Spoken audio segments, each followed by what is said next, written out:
Alô, nação do Mengão! O Coluna do Fla tá concorrendo ao prêmio IBEST na categoria Esportes. Vamos votar e votar muito para mostrar a força da nação rubro-negra e ajudar o Coluna do Fla a ganhar esse prêmio importante. Vamos votar! O link tá na descrição do vídeo e fixado nos comentários. E vamos ao assunto que pautou o dia, né? Que eu não acreditei quando li, né? Foi uma informação traga inicialmente pelo Vene Casagrande, de que o Flamengo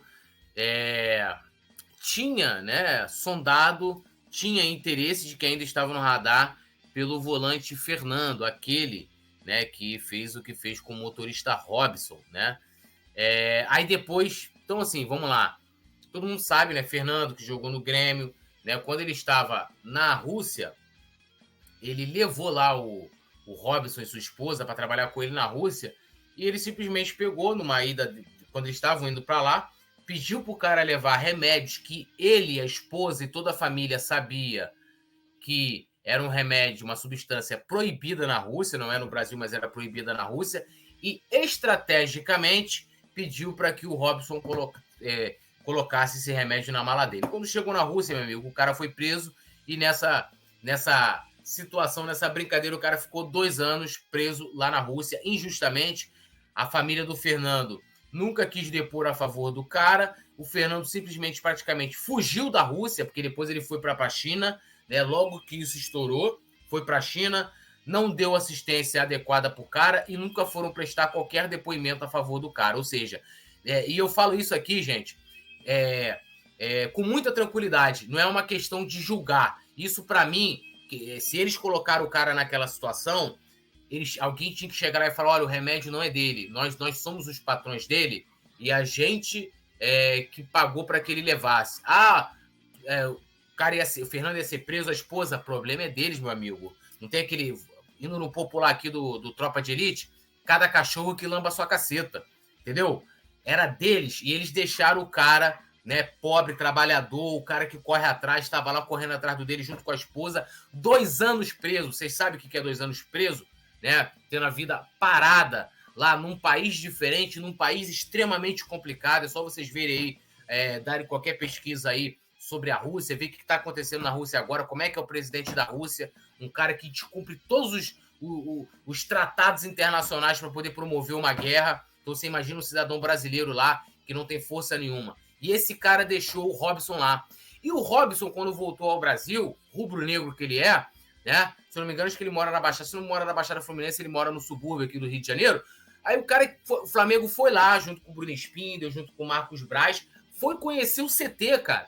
O cara foi lá, teve com o Gabigol, teve com todos os jogadores do Flamengo lá. O Flamengo fez maravilhosa ação de levar um cara que sofreu tanto de forma injusta. Aí hoje a gente acorda com essa notícia de que o Flamengo sentou com os empresários e, segundo o Vene Casagrande, o Braz teria até falado com o Fernando, diretamente com o Fernando, não só com o staff do jogador. E que o Flamengo, Nazário, estaria disposto a pagar 1,5 milhão de euros pela multa rescisória. Ele agora está jogando na Turquia, que daria em torno de 8 milhões e meio de reais para tirar o jogador. O Braz, em entrevista ao Mauro César, eu estou trazendo todo o contexto aqui, tá, galera? O Braz, em entrevista ao Mauro César, negou, tá? Negou. E agora à noite, né, o Vene Casagrande trouxe uma tréplica da situação, de que os empresários, né, lá que representam o Fernando, estranharam a declaração do Braz, reafirmaram que houve sim negociação e acrescentaram que o Braz falou diretamente com o Fernando. E aí, Nazário, e isso aí foi extremamente negativo. A torcida, ainda bem, né? A torcida foi lá e repudiou na hora, e, né, de toda essa situação. Não dá nem para dizer que é inacreditável, porque a gente sabe bem o naipe da diretoria do Flamengo, que infelizmente tem essa péssima mania de desmentir, de falar e desfalar, né, de afirmar e desafirmar, e por aí vai. E nesse caso, eu sou a favor de que, se o Flamengo tivesse a empáfia de contratar esse Fernando, primeiro que isso é absurdo. Segundo que seria uma burrice. A gente acabou de liberar um jogador de 22 anos que estava consolidado, craque, todas as qualidades que a gente precisa, e agora pensa num cara de 30, 31 anos. Então, isso para mim é burrice, né? Para não dizer outra coisa. E se o Flamengo tivesse a empáfia de contratar esse cara, que não é homem, que é moleque, o cara que fez o que ele fez, que é amigo dele, tá? O cara que era motorista era amigo dele, conhecia já há bastante tempo, coisa e tal. Então, isso para mim é moleque.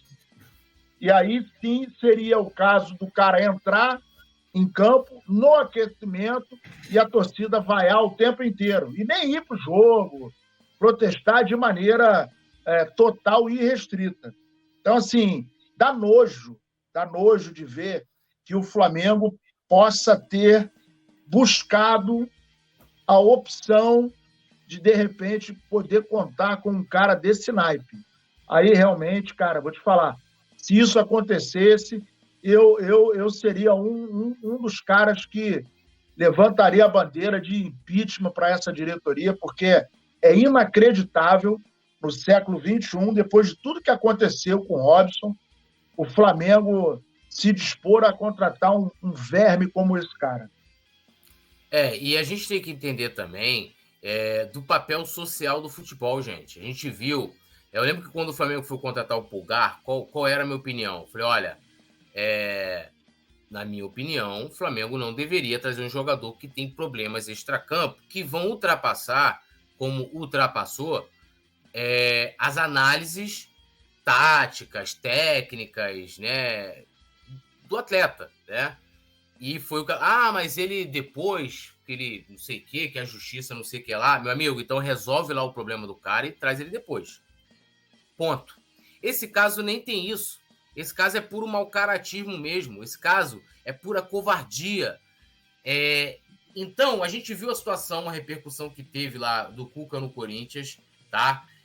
E a questão do Cuca não é aquela questão assim de que o cara então foi preso, não tem que trabalhar, apesar de que é um crime absurdo ali, né? A justiça suíça tem uma interpretação, aqui no Brasil tem outro tipo de interpretação. Mas, mesmo considerando, vamos supor que o Cuca tivesse cometido uma outra coisa. Vamos supor que o Cuca tivesse agredido uma menor lá em Berna. A grande questão é que o Cuca mentiu, e o Cuca continua mentindo. Túlio, mas por que você está falando isso? Porque ele foi condenado. A condenação, diferente do processo, teve jornalistas que disseram que leram o processo, não sei como, que nenhum leu, mas a condenação ela é pública. A condenação ela começa baseada em provas. E a primeira página da condenação é falando que encontraram material do Cuca no corpo da garota. A garota relata, né? Isso tem entrevista, gente. Isso está na decisão de como foi. Ela descreve os 4 rapazes. E o cara continua mentindo. Isso aí, né? A questão toda... Né? Já ser criminoso já é um absurdo. Eu roubasse um celular, furtasse, já é um absurdo. E eu ainda ser pego com provas apresentando que eu roubei e digo que não, isso é mais absurdo ainda. Então, qual mensagem o Corinthians passou contratando o Cuca depois da linda ação que eles fizeram e do respeite às minas? Qual foi a mensagem? Qual mensagem o Flamengo passa depois de fazer uma ação maravilhosa de trazer um cara que sofreu uma injustiça tremenda, que teve que o governo brasileiro à época, acho que até teve aí, eu aplaudo, acho que teve até influência do Felipe Melo, lá junto ao governo Bolsonaro, para poder trazer o Robson, para poder envolver as questões diplomáticas, para poder trazer o Robson. E agora o Flamengo cogita contratar o Fernando. Gente, é um absurdo. Que mensagem que o Flamengo está passando? Que mensagem! E, Nazário, eu não sei se você vai concordar comigo, e eu vou ler a galera aqui também, mas eu acho que vale fazer essa análise, e eu coloquei isso no meu Twitter, que os jogadores que o Flamengo vê... Olha só, a gente vendeu um garoto de 22 anos, com potencial enorme, seleção brasileira, como foi convocado, um moleque que, apesar de ter ido para um time, né, que não é da primeira prateleira da Premier League, vem se destacando. A gente vendeu o moleque e só se cogitam jogadores com o mesmo perfil. Qual o perfil? Volante que está atuando na Europa e tem mais de 30 anos. Foi o Matheus Uribe, 31 anos. Fernando, mesma coisa. Outro que aí não é diretamente da diretoria, mas é da torcida, é Cuejá. Sempre os mesmos nomes. Sempre os mesmos nomes. Sempre jogador trintão, né? Não que 30 esteja velho, mas a gente perdeu um jogador e todo mundo fala que quando dependendo da narrativa que querem criar, que o elenco precisa ser rejuvenescido. E aí mais um jogador de 30 anos, jogando no futebol turco. Valor milionário. Viria para cá para ganhar quanto? Não dá, né, Nazário? Ou a direção tá com muita preguiça, ou eu não sei, não tem ninguém aqui no mercado sul-americano, futebol brasileiro, um cara de 25, 26 anos que dê pra... Cara, eu vejo direto na rede social o pessoal indicar um montão de nome. Será que não temos mais, Nazário, centro de inteligência no Flamengo? Não tô conseguindo mais achar um nome fora do senso comum, tipo como a gente trouxe o Pablo Mari. O próprio Gerson, esquecido na Roma. Ninguém falava em Gerson aqui no futebol brasileiro.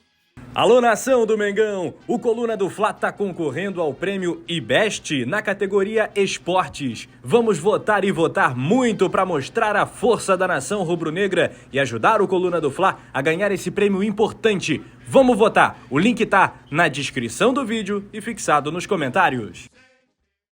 Alô, nação do Mengão! Esse é o Coluna do Fla. Seja bem-vindo! Se inscreva no canal, não esqueça de deixar o seu like, pega o link, compartilha pra geral, comente bastante, queremos te ouvir. Aqui você tem a melhor transmissão dos jogos do Flamengo na internet. O Coluna é brabo e tem o Podfla, o podcast da nação. É muita resenha e um show de cobertura do maior do mundo, do jeitinho que a nação merece. Esse é o Coluna. Saudações rubro-negras!